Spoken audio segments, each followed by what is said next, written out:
Hi students, welcome to today class.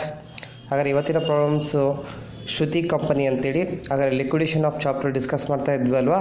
ಹಾಗಾದ್ರೆ Shruti company limited went into voluntary liquidation on 31st May 2010. On that day the position was as under below. ಹಾಗಾದರೆ ಶ್ರುತಿ company ಅವರು ವಾಲಂಟ್ರಿಯಾಗಿ ಲಿಕ್ವಿಡೇಷನ್ಸ್ ಆಗ್ತಾರಂಥ date 31st May 2010 ಇದೆ. ಈ ಒಂದು ಟೈಮಲ್ಲಿ ಅವರ ಒಂದು position ಏನಿದೆ ಅಂತೇಳಿ ಕೆಳಗಡೆ ಇನ್ಫಾರ್ಮೇಷನ್ಸ್ ಕೊಟ್ಟಿದ್ದಾರಂತೆ. ಆ ಇನ್ಫಾರ್ಮೇಷನ್ಸಲ್ಲಿ ನೋಡ್ತಾ ಹೋದಾಗ ಸೆಕ್ಯೂರ್ಡ್ ಕ್ರೆಡಿಟರ್ಸ್ ಅಂತ ಬಂದಾಗ ಇಲ್ಲಿ ಬ್ರ್ಯಾಕೆಟಲ್ಲಿ ಅಬ್ಸರ್ವ್ ಮಾಡಿದರೆ ಸೆಕ್ಯೂರ್ಡ್ ಆನ್ ಮಷಿನರಿ. ಹಾಗಾದರೆ ಮಷಿನರಿನ ಸೆಕ್ಯೂರಿಟಿಯಾಗಿ ಇಟ್ಟು ಸೆಕ್ಯೂರ್ಡ್ ಕ್ರೆಡಿಟರ್ಸ್ ಜೊತೆ ಒಂದು ಶ್ರುತಿ ಕಂಪ್ನಿಯವರು ಬಿಸ್ನೆಸ್ ಮಾಡಿದ್ದಾರೆ. ಆ ಬಿಸ್ನೆಸ್ ಮಾಡಿರೋಂಥದ್ದು ಎಷ್ಟು 40,000. ನೆಕ್ಸ್ಟು ಅನ್ಸೆಕ್ಯೂರ್ಡ್ ಕ್ರೆಡಿಟರ್ಸ್ ಇದೆ, ಪ್ರಿಫರೆನ್ಷಿಯಲ್ ಕ್ರೆಡಿಟರ್ಸ್ ಇದೆ, ಕ್ಯಾಶ್ ಇನ್ ಹ್ಯಾಂಡ್ ಇದೆ, realisation of machinery, realisation of the other assets ಅಂತ ಇಷ್ಟೆಲ್ಲ ಇನ್ಫಾರ್ಮೇಷನ್ಸ್ ಇದೆ. ಅದೇ ರೀತಿ the expenses on liquidation amounted to 2,000.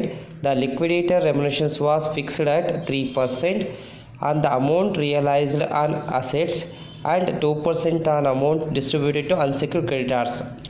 Prepare liquidators final statement of account. ಹಾಗಾದ್ರೆ ಇಷ್ಟೊಂದು ಪ್ರಾಬ್ಲಮ್ಸ್ನ ನಾವು ರೀಡ್ ಮಾಡ್ಕೊಂಡಾಗ ಯಾವೆಲ್ಲ ಇನ್ಫಾರ್ಮೇಷನ್ಸ್ ಕೊಟ್ಟಿದ್ದಾನೆ ಅಂತೇಳಿ ನಾವು ಒಂದು ಸತಿ ಇದರಲ್ಲಿ ಅಬ್ಸರ್ವ್ ಮಾಡ್ಬೋದು. ಹಾಗಾದ್ರೆ ಈ ಪ್ರಾಬ್ಲಮ್ಸಲ್ಲಿ ಪ್ರೀವಿಯಸ್ ಪ್ರಾಬ್ಲಮ್ಸಿಗಿಂತ ಈ ಪ್ರಾಬ್ಲಮ್ಸಲ್ಲಿ ಏನು ಇಂಪಾರ್ಟೆಂಟ್ ಇದೆ, ಏನು ಹೊಸ್ದಾಗಿ ಕಲಿಯುವಂಥದ್ದು ಏನಿದೆ, ನೀವಾಗಿ ಹೊಸ್ದಾಗಿ ಕಲಿಯುವಂಥದ್ದು ಏನಿದೆ ಅಂತ ನೋಡಿದಾಗ first cash in hand easy ಇರೋದು ತೊಗೊತೀನಿ. ಕ್ಯಾಶ್ ಇನ್ ಹ್ಯಾಂಡ್ ಇಲ್ಲಿ ಸಪ್ರೇಟಾಗಿದೆ.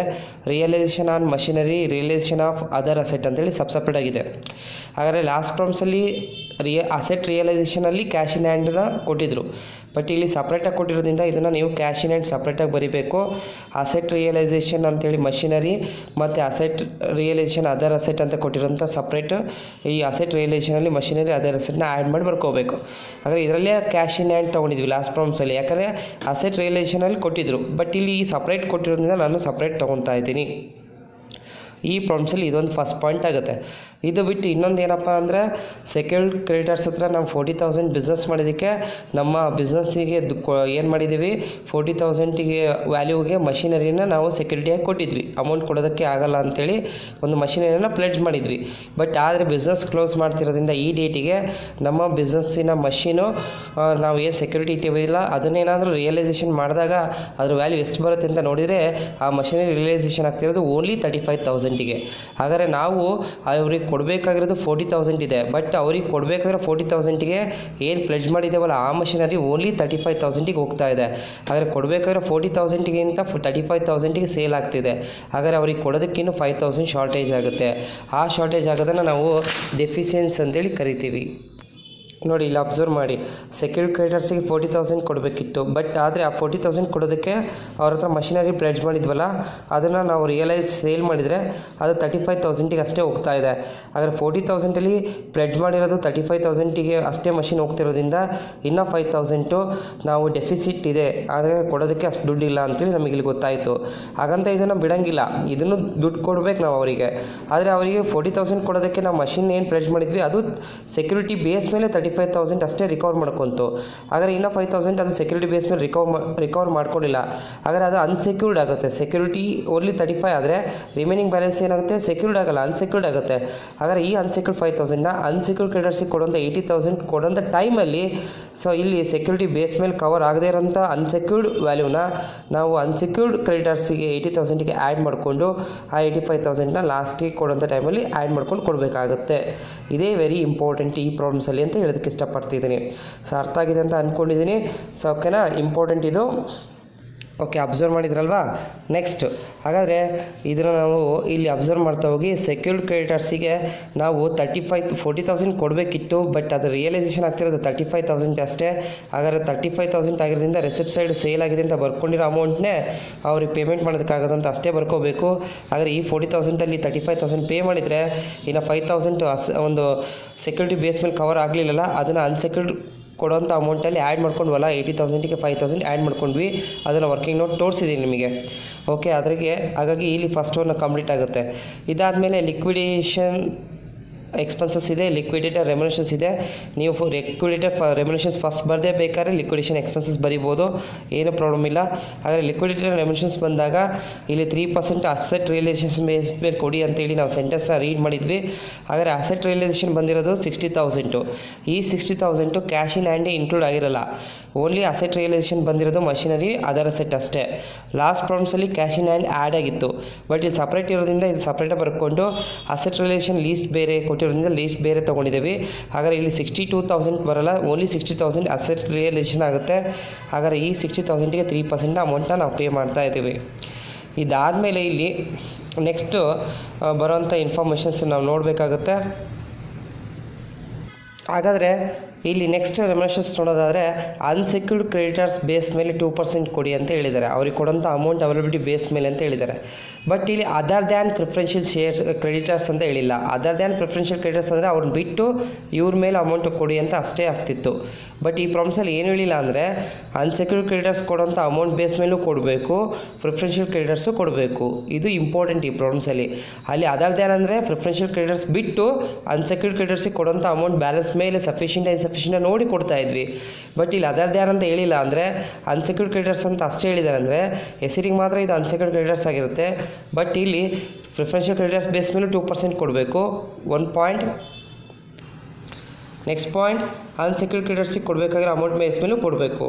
ಹಾಗಾದರೆ ಇದು ಇಂಪಾರ್ಟೆಂಟ್ ಆಗುತ್ತೆ, ಓಕೆನಾ. ಅದರ್ ದ್ಯಾನ್ ಅಂದರೆ ಪ್ರಿಫರೆನ್ಷಿಯಲ್ ಕ್ರೆಡಿಟರ್ಸ್ ತೊಗೊತಿರ್ಲಿಲ್ಲ, ಬಟ್ ಇಲ್ಲಿ ಅದರ್ ದ್ಯಾನ್ ಅಂತ ಹೇಳಿಲ್ಲ ಅವರು, ಎಕ್ಸ್ಕ್ಲೂಡ್ ಅಂತ ಹೇಳಿಲ್ಲ. ಎಕ್ಸ್ಕ್ಲೂಡ್ ಅಂತ ಹೇಳಿಲ್ಲ ಅಂದರೆ ಇದು ಇನ್ಕ್ಲೂಡ್ ಆಗಿರುತ್ತೆ. ಹಾಗಾಗಿ ನಾವು ಇಲ್ಲಿ ಪ್ರಿಫರೆನ್ಷಿಯಲ್ ಕ್ರೆಡಿಟರ್ಸ್ ಬೇಸ್ ಮೇಲೆ ಕೊಡ್ತೀವಿ. ಬಟ್ ಈಗ ಪ್ರಿಫರೆನ್ಷಿಯಲ್ ಕ್ರೆಡಿಟರ್ಸ್ ಕೊಡೋಂಥ ಅಮೌಂಟ್ ನಮ್ಮ ಹತ್ರ ಇಷ್ಟ ಇದೆ ಅಂತ ಏನು ಗೊತ್ತಿಲ್ಲ, ಅದನ್ನು ಕೂಡ ವೆಯ್ಟ್ ಮಾಡಬೇಕಾಗುತ್ತೆ. ಹಾಗಾದರೆ ಇಷ್ಟು ಇನ್ಫಾರ್ಮೇಷನ್ಸ್ ಅರ್ಥ ಆಗ್ತಿದೆ ಅಂತ ಅಂದ್ಕೊಂಡಿದ್ದೀನಿ. ಸೊ ಇದಕ್ಕೆ ಸ್ಪೇಸ್ ಬಿಟ್ಕೊತೀವಿ. ಇನ್ನು ಆ್ಯಸ್ ಯೂಶ್ವಲಿ ಇದು ಸ್ಪೇಸ್ ಬಿಟ್ಕೊಂಡು ನೆಕ್ಸ್ಟು ಇದು ಅಂಡರಲ್ಲಿ ನೆಕ್ಸ್ಟ್ 2% ಅದೇ ರೀತಿ ಅನ್ಸೆಕ್ಯೂರ್ಡ್ ಕ್ರೆಡಿಟರ್ಸ್ಗೂ ಸ್ಪೇಸ್ ಬಿಟ್ಕೊಂಡು ನೀವು ಎಕ್ಸ್ಪೆನ್ಸಸ್ನ ಪೇ ಮಾಡಬೇಕು. ಹಾಗಾದರೆ ಲಿಕ್ವಿಡೇಷನ್ ಎಕ್ಸ್ಪೆನ್ಸಸ್ ಪೇ ಮಾಡಿದ ಮೇಲೆ ಪ್ರಿಫರೆನ್ಷಿಯಲ್ ಕ್ರೆಡಿಟರ್ಸಿಗೆ ಕೊಡುವಂಥ ಅಮೌಂಟ್ ಇದನ್ನು ನಿಮ್ಮ ಹತ್ರ ಅಬ್ಸರ್ವ್ ಮಾಡಿದಾಗ ಅಷ್ಟು ಅಮೌಂಟ್ ಇದೆ ನಿಮಗೆ. ಅಷ್ಟು ಅಮೌಂಟ್ ಇದ್ದಾಗ ಆ ಅಮೌಂಟ್ ಎಷ್ಟಿದೆ, 10,000 ಇದೆ. ಅಷ್ಟು ಅಮೌಂಟ್ ಇದೆ ಸಫಿಷಿಯೆಂಟ್ ಅಂತ ನಿಮ್ಗೆ ಗೊತ್ತಾದರೆ ಆ ಸಫಿಷಿಯೆಂಟ್ ಅಮೌಂಟ್ ಬೇಸ್ ಮೇಲೆ ಫಸ್ಟು ನೀವು 2%ನ ಪೇ ಮಾಡಬೇಕಾಗುತ್ತೆ. ಹಾಗಾದರೆ ಆ 10,000ಗೆ ನಮಗೆ 10,000 ಏನು ಅಮೌಂಟ್ ಇದೆ, ಈ 10,000 ಪ್ರಿಫರೆನ್ಷಿಯಲ್ ಕ್ರೆಡಿಟರ್ಸಿಗೆ ಕೊಡೋಕೆ ಅಮೌಂಟ್ ನಮ್ಮ ಹತ್ರ ಇರೋದ್ರಿಂದ ಈ ಅಮೌಂಟ್ ಮೇಲೆ 2% ಅಂತೇಳಿ ನಾವು ಕೊಡೋಂಥದ್ದು ಸಫಿಷಿಯೆಂಟ್ ಅಮೌಂಟ್ ಇರೋದ್ರಿಂದ ಇದಕ್ಕೆ 2% ಕ್ಯಾಲ್ಕುಲೇಷನ್ಸ್ ಮಾಡಿಕೊಂಡು 200 ಪೇ ಮಾಡಿದ್ವಿ. ಸೊ ಇದಿಷ್ಟು ಈ ಪ್ರಾಬ್ಲಮ್ಸಲ್ಲಿ ಬರೋವಂಥ ಹೊಸ ಕಾನ್ಸೆಪ್ಟು. ಇದರಲ್ಲಿ ವೆರೈಟಿ ಭಾಳ ಪ್ರಾಬ್ಲಮ್ಸ್ ಇದೆ. ಕಾರ್ಪೊರೇಟ್ ಅಕೌಂಟ್ ಅನ್ನೋದು ಈಸಿ ಸಬ್ಜೆಕ್ಟ್ ಅಲ್ಲ, ಸ್ವಲ್ಪ ವರ್ಕ್ ಭಾಳ ಇರುತ್ತೆ. ಯಾಕಂದರೆ ಒಂದೇ ಪ್ರಾಬ್ಲಮ್ಸಲ್ಲಿ ಎಲ್ಲವೂ ಇರಲ್ಲ. ಪ್ರತಿ ಪ್ರಾಬ್ಲಮ್ಸಲ್ಲೂ ಅಡ್ಜಸ್ಟ್ಮೆಂಟ್ಗಳು ಸ್ವಲ್ಪ ಚೇಂಜಸ್ ಆಗ್ತಾ ಹೋಗುತ್ತೆ. ಸೊ ಓಕೆನಾ. ಸೊ ಹಾಗಾದರೆ ನೆಕ್ಸ್ಟ್ ಬರೋದು ಯಾವುದು, ಅನ್ಸೆಕ್ಯೂರ್ಡ್ ಕ್ರೆಡಿಟರ್ಸ್ ಬೇಸ್ ಮೇಲೆ ಕೊಡುವಂಥ ಅಮೌಂಟ್ ಸಫಿಷಿಯೆಂಟ್ ಇನ್ಸಫಿಷಿಯೆಂಟ್ ಅಂತ ಸ್ಪೇಸ್ ಬಿಟ್ಕೊಂಡು ಪ್ರಿಫರೆನ್ಷಿಯಲ್ ಕ್ರೆಡಿಟರ್ಸ್ 10,000 ಪೇಮೆಂಟ್ ಮಾಡಿದ್ವಿ. ಕೊನೆಗೆ ಉಳಿಯೋಂಥ ಅಮೌಂಟ್ ಬ್ಯಾಲೆನ್ಸು 85,000 ಅವ್ರಿಗೆ ಕೊಡಬೇಕಿತ್ತಿಲ್ಲ ಅನ್ಸೆಕ್ಯೂರ್ಡ್ ಕ್ರೆಡಿಟರ್ಸಿಗೆ.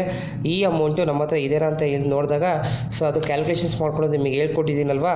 ಸೊ ಅಲ್ಲಿಗೆ ನಮಗೆ ಅಮೌಂಟ್ ಅವೈಲಬಿಲಿಟಿ ಇರೋದು ಕೇವಲ 13,000 ಇದೆ.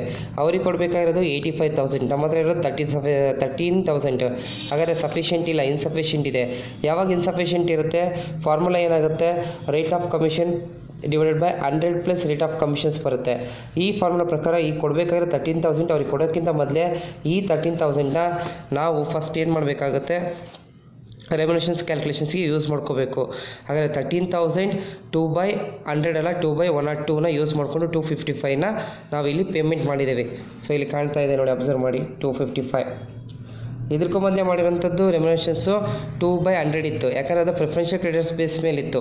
ಅವ್ರಿಗೆ ಕೊಡೋಂಥ ಅಮೌಂಟು 10,000 ಇತ್ತು, ನಮ್ಮ ಹತ್ರ ಸಫಿಷಿಯೆಂಟ್ ಇತ್ತು. ಹಾಗಾಗಿ 2/100 ತೊಗೊಂಡ್ವಿ. ಬಟ್ ಇವ್ರಿಗೆ ಕೊಟ್ಟಾದಮೇಲೆ ಪ್ರಿಫರೆನ್ಷಿಯಲ್ ಕ್ರೆಡಿಟರ್ಸಿಗೆ ಅಮೌಂಟ್ ಕೊಡೋವಂಥ ಅಮೌಂಟ್ ಮೇಲೆ ಕೊಟ್ಟಾದಮೇಲೆ ಬರೋರು ಯಾರು, ಅನ್ಸೆಕ್ಯೂರ್ಡ್ ಕ್ರೆಡಿಟರ್ಸ್ ಆಗಿರ್ತಾರೆ. ಹಾಗಾದ್ರೆ ಇವ್ರಿಗೆ ಕೊಡೋಂಥ ಅಮೌಂಟು 85,000ಅಲ್ಲಿ ನಮ್ಮ ಹತ್ರ ಇರೋದು ಓನ್ಲಿ 13,000 ಇನ್ಸಫಿಷಿಯೆಂಟ್ ಆಯಿತು. ಹಾಗಾಗಿ ಈ ರೀತಿ ಕ್ಯಾಲ್ಕುಲೇಷನ್ಸ್ನ ಮಾಡಬೇಕಾಗುತ್ತೆ. ಇದು ಆಲ್ರೆಡಿ ಪ್ರೀವಿಯಸ್ 3-4 ಪ್ರಾಬ್ಲಮ್ಸಲ್ಲಿ ಕಲ್ತಿದ್ದೀರಾ. ಆದರೂ ಕೂಡ ಇಲ್ಲಿ ಒಂದು ಹೊಸದು ಏನಾಗುತ್ತೆ ಅಂದರೆ, ಯಾವಾಗ ಒಂದು ಕೊಡೋಂಥ ರೆಮ್ಯುನರೇಷನ್ಸು ಅನ್ಸೆಕ್ಯೂರ್ಡ್ ಕ್ರೆಡಿಟರ್ಸ್ ಬೇಸ್ ಮೇಲೆ ಕೊಡಿ ಅಂತ ಹೇಳ್ತಾರೆ, ಅದು ಅನ್ಸೆಕ್ಯೂರ್ಡ್ ಕ್ರೆಡಿಟರ್ಸ್ ಅಷ್ಟೇ ಅಲ್ಲದೆ ಪ್ರಿಫರೆನ್ಷಿಯಲ್ ಕ್ರೆಡಿಟರ್ಸ್ ಬೇಸ್ ಮೇಲೆ ಕೊಡಬೇಕು ಅಂತ ನಾವು ಅರ್ಥ ಮಾಡ್ಕೋಬೇಕು. ಹಾಗಾಗಿ ಅದು ಇಂಪಾರ್ಟೆಂಟು, ಅದನ್ನು ಗಮನಿಸಿ. ಈ ರೀತಿ ನೀವು ಮಾಡ್ತಾ ಹೋದಾಗ ಈ ಪ್ರಾಬ್ಲಮ್ಸ್ ಏನಾಗುತ್ತೆ, ಒಂದು ಕಂಪ್ಲೀಟ್ ಆಗುತ್ತೆ, ಯಾವ ರೀತಿ ಕ್ಯಾಲ್ಕುಲೇಷನ್ಸ್ ಮಾಡಬೇಕು ಅಂತೇಳಿ. ಈ ಪ್ರಾಬ್ಲಮ್ಸಲ್ಲಿ ಎಲ್ಲ ಐಟಮ್ಸ್ಗಳು ಹೊಸ ಐಟಮ್ಸ್ಗಳು ಯಾವುದೂ ಇಲ್ಲ, ಎಲ್ಲದೂ ಹಳೆ ಐಟಮ್ಸ್ಗಳೇ. ಬಟ್ ಇಲ್ಲಿ ಬಂದಿರೋಂಥದ್ದು ಒಂದೇನಪ್ಪ ಅಂದರೆ, ಒಂದು ನಾವು ಸೆಕ್ಯೂರಿಟಿ ಬೇಸ್ ಮೇಲೆ ಇಟ್ಟಿರೋಂಥ ಅಸೆಟ್ಟು ರಿಯಲೈಸೇಷನ್ ಆದಾಗ ಯಾವಾಗಲೂ ಲಾಸ್ಟ್ ಪ್ರೀವಿಯಸ್ ಪ್ರಾಬ್ಲಮ್ಸ್ ಪ್ರಾಬ್ಲಮ್ಸಲ್ಲಿ ಮೋರ್ ವ್ಯಾಲ್ಯೂಗೆ ರಿಯಲೈಸೇಷನ್ ಆಗ್ತಿತ್ತು. ಅಂದರೆ ಅವ್ರಿಗೆ ಪ್ಲೆಡ್ಜ್ ಮಾಡಿರೋಂಥ ಅಸೆಟ್ಟು ಅವ್ರಿಗೆ ಕೊಡಬೇಕಾದ್ರೆ ಅಮೌಂಟ್ಗಿಂತ ಜಾಸ್ತಿ ಮಾರ್ಕೆಟ್ ವ್ಯಾಲ್ಯೂಯಲ್ಲಿ ಸೇಲ್ ಆಗ್ತಿತ್ತು. ಬಟ್ ಇಲ್ಲಿ ಕಡಿಮೆಗೆ ಸೇಲ್ ಆಗಿಬಿಟ್ಟಿದೆ. ಇದೇ ಒಂದು ಸ್ಪೆಷಲ್ ಆಗುತ್ತೆ ಈ ಪ್ರಾಬ್ಲಮ್ಸಲ್ಲಿ. ಈ ಥರ ಬೇರೆ ಪ್ರಾಬ್ಲಮ್ಸು ನಾವು ಪ್ರೀವಿಯಸ್ ಕ್ಲಾಸಲ್ಲಿ ನಾವು ಮಾಡಿದರೂ ಕೂಡ ಅಲ್ಲಿ ಆ ರೀತಿಯಾಗಿ ಒಂದು ಅವ್ರಿಗೆ ಕೊಡುವಂಥ ಅಮೌಂಟ್ಗಿಂತ ಕಡಿಮೆ ಅಮೌಂಟಿಗೆ ಸೇಲ್ ಆಗ್ತಿರಲಿಲ್ಲ, ಜಾಸ್ತಿಗೆ ಆಗ್ತಿತ್ತು, ಸರ್ಪ್ಲಸ್ ಇತ್ತು. ಬಟ್ ಇಲ್ಲಿ ಡೆಫಿಸಿಟ್ ಆಗಿರೋದ್ರಿಂದ ಆ ಡೆಫಿಸಿಟ್ ಅಮೌಂಟ್ನ ನಾವು ಅನ್ಸೆಕ್ಯೂರ್ಡ್ ಕ್ರೆಡಿಟರ್ಸ್ಗೆ ಆ್ಯಡ್ ಮಾಡಬೇಕಾಗುತ್ತೆ, ಒಂದು ಪಾಯಿಂಟು. ಎರಡನೇದು ಕ್ಯಾಶ್ ಇನ್ ಹ್ಯಾಂಡ್ ಸಪ್ರೇಟಾಗಿ ಕೊಟ್ಟಿರೋದ್ರಿಂದ ಇದು ಸಪ್ರೇಟಾಗಿ ತೊಗೋಬೇಕು, ಇದನ್ನು ಅಸೆಟ್ ರಿಯಲೈಸೇಷನ್ಗೆ ತೊಗೋಬಾರ್ದು. ಎರಡನೇ ಪಾಯಿಂಟು. ಮೂರನೇ ಪಾಯಿಂಟ್ ಏನು, ಇಲ್ಲಿ 2% ಅಮೌಂಟು ಯಾವ ರೀತಿ ಅನ್ಸೆಕ್ಯೂರ್ಡ್ ಕ್ರೆಡಿಟರ್ಸ್ಗೆ ಕೊಡಬೇಕಾದ್ರೆ ಅಮೌಂಟ್ ಇದನ್ನು ಇಲ್ಲಾಂದರೆ ಇಲ್ಲಿ ನಾವು ಸಫಿಷಿಯೆಂಟ್ ಚೆಕ್ ಮಾಡಿ ಕೊಡಬೇಕು ಅಂತ ಇಲ್ಲಿ ಹೇಳಿದ್ದಾರೆ. ಬಟ್ ಆದರೆ ಹೆಸರಿಗೆ ಇದು ಅನ್ಸೆಕ್ಯೂರ್ಡ್ ಕ್ರೆಡಿಟರ್ಸ್ ಅನ್ನೋದ್ರ ಜೊತೆಗೆ ಪ್ರಿಫರೆನ್ಷಿಯಲ್ ಕ್ರೆಡಿಟರ್ಸ್ ಬೇಸ್ ಮೇಲೆ ಕೊಟ್ಟು ಆಮೇಲೆ ಅನ್ಸೆಕ್ಯೂರ್ಡ್ ಕ್ರೆಡಿಟರ್ಸ್ ಬೇಸ್ ಮೇಲೆ ಕೊಡಬೇಕು ಅಂತೇಳಿ ನಾವು ಇಲ್ಲಿ ತಿಳ್ಕೊಬೇಕಾಗುತ್ತೆ.